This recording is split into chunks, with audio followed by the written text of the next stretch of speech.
And if you get Vanessa Bryant pregnant, you become the Black Mamba, okay? You recover the mantle. It's like the Green Lantern ring. Like all the magic, all the work ethic, the mentality, it's all in there. Where else would he leave it? Then there was another rumor that she was not only pregnant, but potentially pregnant by a young baller, basketball player. A young baller. That was the quote that was in the news. It said a young baller.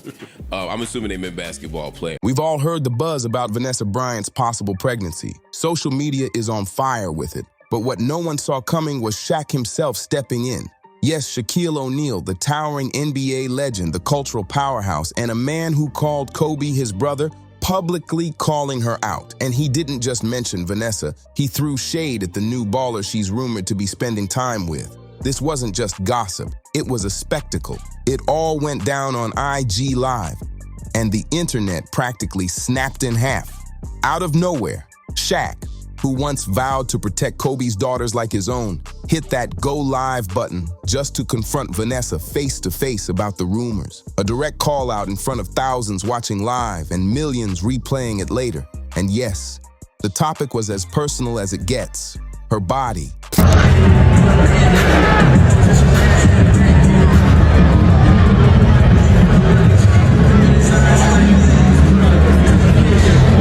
At first, it was barely a blip on the radar. A few quiet whispers on Reddit, some curious fan pages, a couple of vague IG comments. No one really took it seriously, until one picture changed everything.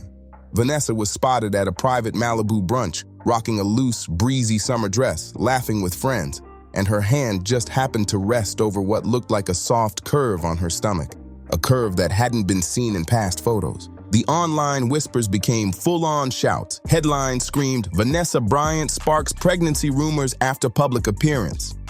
Then came the messy part. Sources claimed she's been hanging out with a younger NBA player. Comments got harsh fast, people accusing her of disrespect, some throwing ugly names her way, as if her grief, her body, and her healing process were anyone's business. But here's the real twist. It wasn't just random fans stirring the pot. It was people who actually knew her. And right at the center, Shaq. Before we even get to the Instagram live moment that had the internet losing its mind, you gotta know the history. At Kobe Bryant's memorial, Shaq didn't just crack a joke or share old stories. He stood tall in front of the world and promised to watch over Kobe's family. That moment had weight, so when ugly rumors started leaking from the darkest corners of the internet, most people figured Shaq would be the first to defend Vanessa. They expected him to be her shield, her voice, her backup. But instead, he went live. The second that red live badge lit up on Shaq's Instagram, the comment section exploded. Fans flooded the chat with questions about whether Vanessa Bryant was pregnant by a younger NBA player. And Shaq, he didn't sidestep. He went straight at it. He made it clear that if the rumors were true, he'd be deeply disappointed. In his eyes, Kobe's legacy wasn't just championships. It was values, respect, and an image that should never be tainted. For Shaq, the thought of Kobe's widow being involved with a much younger player, let alone allegedly carrying his child, wasn't just gossip. It was, to him, a matter of loyalty to someone he considered a brother. But insiders say Vanessa didn't see it that way at all. Behind closed doors, she was reportedly furious that Shaq even breathed life into the rumors, especially in public. Those close to her say she felt his comments were judgmental, unnecessary, and hit her when she was already dealing with enough. Vanessa's been fighting to protect Kobe's name for years. Behind the scenes, she's called out every man trying to police her healing while being completely absent during her hardest moments. She posted a meme of Rihanna lounging poolside and flipping a bird with the caption that said, "Me protecting my peace, not pregnant and having fun all summer." Where were they when she had to sit through court hearings about crash site photos leaked by sheriffs? Where were they when Nike dropped Gigi's shoes without her say-so? And where was Shaq when the headlines faded and she was left alone to carry Kobe's legacy on her shoulders? The truth is, she's not wrong. Vanessa has done the heavy lifting. She took on the sheriffs in court over those leaked photos. She stood on stages at public memorials. She kept Kobe's foundation running. She fought for justice every step of the way. Yet the second she posts a sunny, smiling photo, people rush to say, "Too soon." Shaq eventually apologized, saying he didn't mean for it to come across that way. But the internet wasn't hearing it. The clip caught fire. TikTok, Instagram, YouTube. Shaq versus Vanessa was trending everywhere. And suddenly, the world picked sides, half praising her for clapping back, half accusing her of being too emotional. But nobody was asking the real question. Why is Vanessa Bryant still being chained to Kobe's memory when every other NBA star moves on with their life? This was never just about pregnancy rumors. It was about control, about power, about the ugly truth that some people want widows quiet, grieving, and alone, and the second they smile, or worse, start dating, they're torn apart. Here's the bottom line. Vanessa Bryant owes nobody her grief. Whether she dates again or stays single, whether she's pregnant or just bloated, whether she cries at night or laughs in the sun, she doesn't belong to Kobe. She belongs to herself. And this is what a smear campaign really looks like. Let's get into the rumor that shook the internet to its core, the one that set social media on fire, pushed Shaq into making that public call out, and dragged Vanessa Bryant back under a spotlight she never asked for. Because while her viral showdown with Shaq made headlines, that clip was just the tip of the iceberg. Here's what most people don't know. This rumor didn't pop up out of nowhere. It wasn't some goofy tabloid headline. It wasn't even a grainy Malibu brunch pic. No. This was planned, precise, and flat out ruthless. And the worst part? I'll be sure to teach Natalia, Bianca, and Baby Capri all your moves, and I promise I will not teach them my free throw techniques. It came from inside the house. It started quietly, one single line buried deep in a sports blog post. 3 paragraphs down, it read, "Sources say Vanessa Bryant has been quietly seeing a young NBA player for months. No names, no dates, no proof." But that one sentence was enough to light up the internet like wildfire. Overnight, Vanessa's name was back in circulation, and not for anything good. YouTube commentary channels pounced, Twitter conspiracy threads went crazy, even big media outlets started tiptoeing around the story. Then came the 3 moments that made gossip feel like evidence. Vanessa's response wasn't a press release or a sit-down interview, it was a meme. She posted Rihanna lounging poolside, flipping the middle finger, captioned, "Me protecting my peace, not pregnant, having fun all summer." And that's when it all spiraled. Instead of killing the rumor, it lit it up even more. Especially with the crowd of men online who cling to the idea that widows should stay quiet and sad forever. They didn't care she denied being pregnant. They cared she was smiling, living, and unapologetically happy. But the real question, where did this rumor really come from? Buckle up, because what's next hasn't been touched by TMZ, ESPN, or even the YouTubers milking this drama. After weeks of digging, the trail finally led to the person who lit the match on this entire whisper campaign, a former family associate, someone with direct access to Vanessa's inner circle, quietly feeding out vague but pointed details about her life, hinting at her showing up to private events, being spotted with a younger man, and taking extra steps to protect her privacy. And here's where it gets wild. This insider is tied to a former Nike executive who worked side by side with Kobe before the Mamba brand split. The very same executive who allegedly felt betrayed when Vanessa blocked Gigi's shoe release and called out Nike for putting designs out without her approval. Remember when headlines read, Frozen egg, right? I mean, it's an unspoken rule, you know, amongst in the community. What's the rule? What community? Listen, the community that I'm from. Vanessa Bryant slams Nike for releasing Gigi's shoe without her consent? Yeah, that's the spark. What's that got to do with pregnancy rumors? Everything. Because once Vanessa walked away from Nike, there were powerful people who wanted her name dragged. Not because she did wrong, but because she stood up to a billion-dollar brand and refused to let her daughter's name be turned into a marketing tool. So when revenge time came, they didn't hit her bank account. They went for her dignity, her reputation, and her body. According to a leaked DM sent to a celebrity gossip blogger just days before Shaq went live, the younger man wasn't just any player. He was a Lakers rookie named Javon Mitchell, 22, drafted late, barely playing, better known for his flashy lifestyle than his stats. And let's be crystal clear, there's zero confirmed romantic link between Vanessa and Javon Mitchell. No photos, no screenshots, no statements. But the timing, convenient. Because only 3 days earlier, Mitchell had posted a now-deleted Instagram story from the exact Malibu villa where Vanessa had been spotted days before. Add to that, Mitchell is repped by a sports agency that also manages multiple ex-Lakers, and suddenly, the whispers start connecting. Then came a viral podcast in the days after Shaq's live, where several men sat around talking about the pregnancy rumor like it was cold, hard fact. They mocked Vanessa for not staying loyal, accused her of chasing clout, and even tossed out the phrase, "That better be Kobe's frozen sperm. Otherwise, it's a slap in the face to the Mamba community." This wasn't comedy, it was a public judgment session disguised as discussion. Because while these men claimed they were defending Kobe's honor, what they were really doing was trying to control Vanessa's life. Not out of respect, out of entitlement. And here's where the story twists in the ugliest way. While everyone was too busy pointing fingers at Vanessa, nobody stopped to ask, who took that now infamous brunch photo? According to multiple insiders, the person holding the camera was an employee from a boutique PR agency, one that used to work directly with Shaq's own brand team. Let that sink in.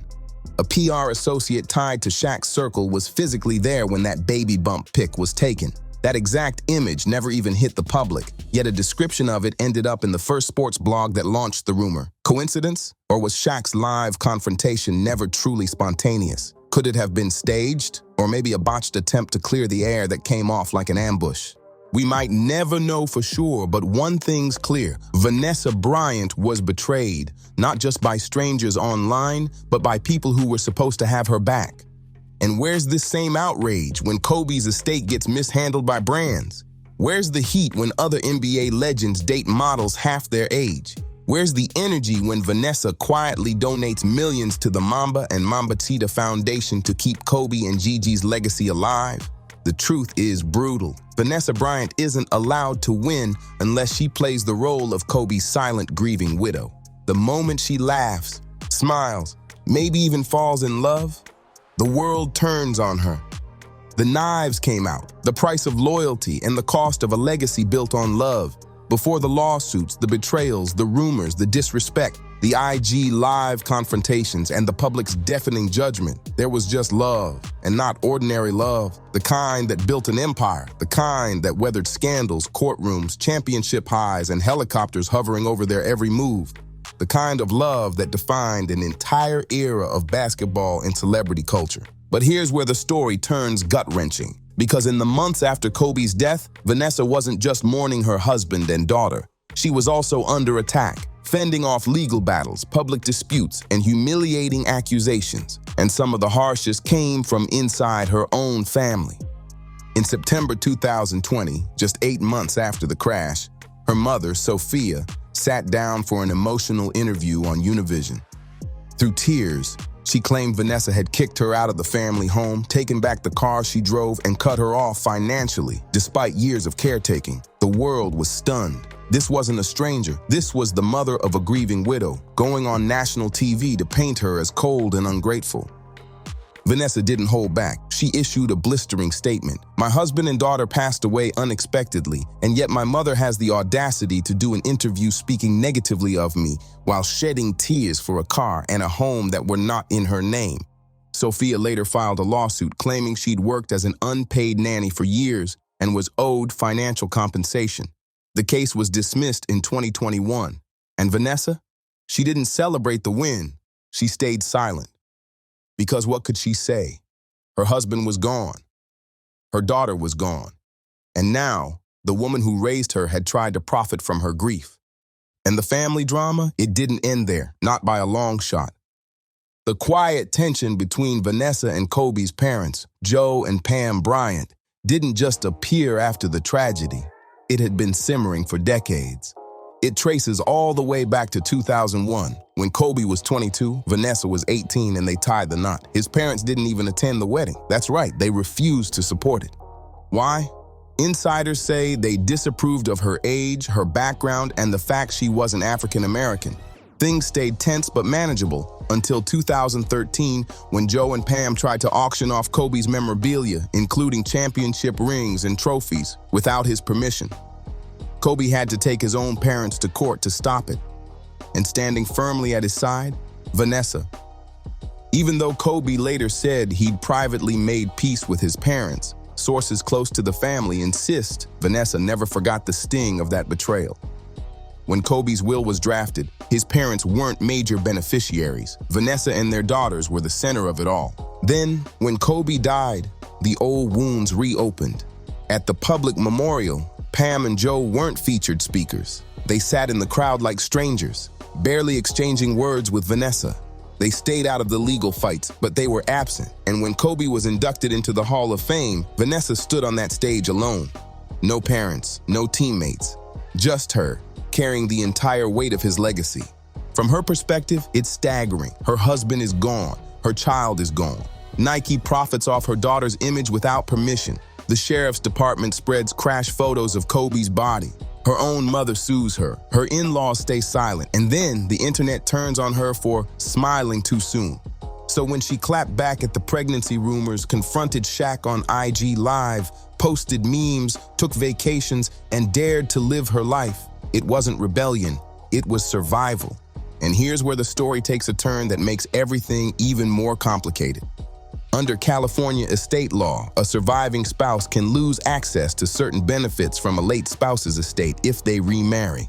And while Kobe's will has never been fully revealed, top estate lawyers and planners believe it likely includes clauses common in high net worth families, language designed to protect assets if a surviving spouse ties the knot again.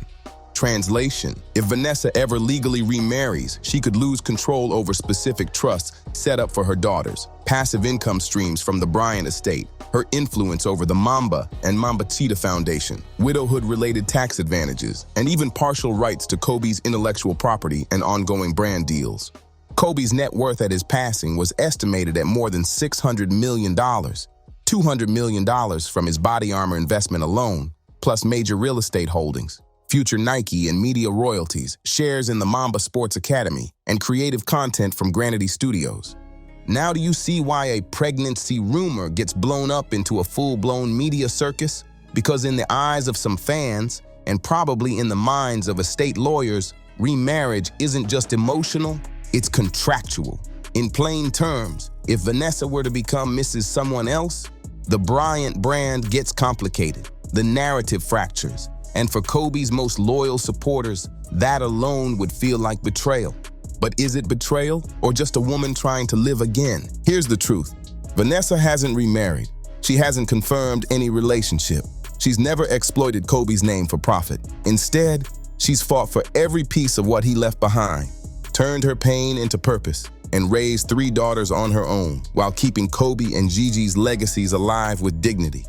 And if one day she chooses to love again, whether she stays single to protect the estate or remarries and sacrifices it all, that's her right. Because the love story of Kobe and Vanessa was never defined by money. It was built on loyalty, on surviving public storms and private heartbreak side by side.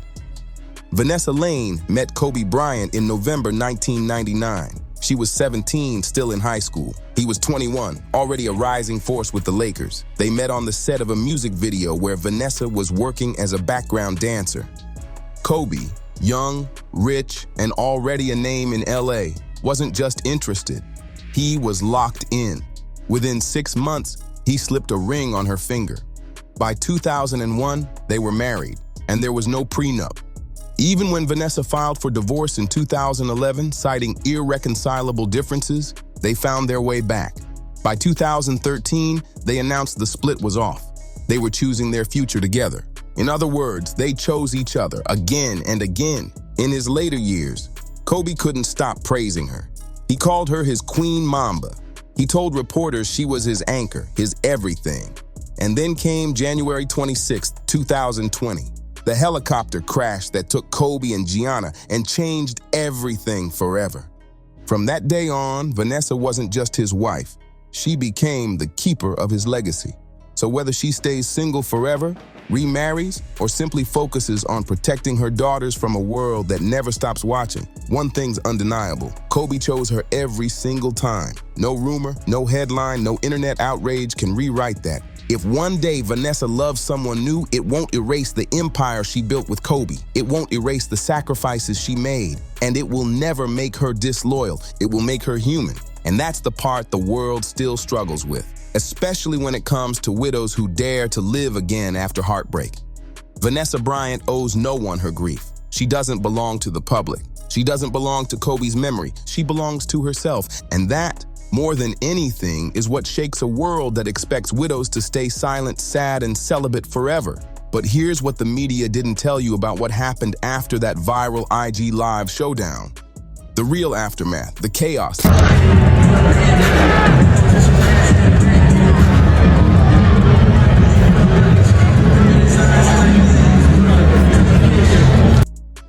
None of which got the mainstream spotlight. First, Vanessa's social media engagement exploded, jumping over 400%. And it wasn't hate filling her comments, it was support. Women, especially young mothers and widows, poured into her posts with messages of solidarity. The hashtag number #LetVanessaLive started trending organically, with thousands sharing their own stories about being policed for moving forward after loss. Second, and here's where it gets interesting, several NBA players quietly reached out to Vanessa behind the scenes. Sources close to the Bryant family say at least 5 current All-Stars sent her personal messages apologizing for the league's silence during her battles, when she was dragged through court over the crash photos, when her own mother sued her, and during the relentless character attacks that followed. But the third development, that was the most telling. Shaq, the man who lit this fire, started deleting Instagram posts. Not just any posts, specific ones. Photos from Lakers championship celebrations, shots of him and Kobe together, captions about brotherhood and family forever. Gone. Why scrub those? Because the internet had done something Shaq clearly didn't see coming. They started digging. And what they uncovered painted his concerned uncle act in a whole new light. The receipts showed a pattern. Shaq had never once publicly defended Vanessa during any of her legal fights, not during the sheriff's photo scandal, not during the Nike battle, not during her mother's lawsuit, not once. Despite standing at Kobe's memorial and promising the world he'd look after the Bryant family, Shaq stayed silent when Vanessa actually needed real support, not surveillance. Yet he somehow found his voice to grill her about pregnancy rumors, live, in front of the world. But the deeper the internet dug, the worse it got for Shaq's credibility. Screenshots started circulating, clear as day, showing him liking and even commenting on posts from gossip accounts that had been fueling rumors about Vanessa for months. Under posts questioning her loyalty to Kobe's memory, there was Shaq's facts. On posts dragging her for cutting ties with Nike, there was his like. When TMZ confronted him, his response was weak at best. "I don't remember every post I liked. I was just looking out for my brother's family." But by then, the damage was already done. The man who had branded himself as Vanessa's protector had, behind the scenes, been quietly co-signing the same narratives, tearing her down. That revelation flipped the whole conversation. Suddenly, this wasn't about whether Vanessa was pregnant or seeing someone, it was about something far more calculated. The pattern, the quiet, systematic way powerful men in Kobe's circle had been undermining her while publicly draping themselves in honoring his memory. And then came the most devastating blow. A former Lakers staffer leaked that certain NBA veterans had been privately discussing the Vanessa problem for over a year. The problem wasn't some scandal. It was Vanessa's refusal to play the role of a silent, grateful widow who stayed in her lane. It was her decision to stand up to Nike, her lawsuits against the county, her fight to control Kobe's legacy instead of letting others cash in. These men didn't want to protect Vanessa. They wanted to control her. And when she proved impossible to control, they went to work tearing her down. That pregnancy rumor, it wasn't harmless chatter. It was character assassination dressed up as concern. This is the part the mainstream will never tell you. Not just the individual shots fired at Vanessa Bryant, but the coordinated effort to shrink a woman who dared to be strong instead of shattered, strategic instead of submissive, protective instead of grateful. And maybe the most important truth? This story shows exactly how society still punishes women for surviving tragedy with dignity instead of desperation. Vanessa Bryant's real crime was never moving on too soon. It wasn't disrespecting Kobe's memory. Her so-called crime was refusing to live as a victim. If you're still here, you know this story needs to be heard. So hit that like button, drop a comment with your thoughts, share this video with someone who needs to see it, and don't forget to subscribe for more deep dives just like this. See you in the next video.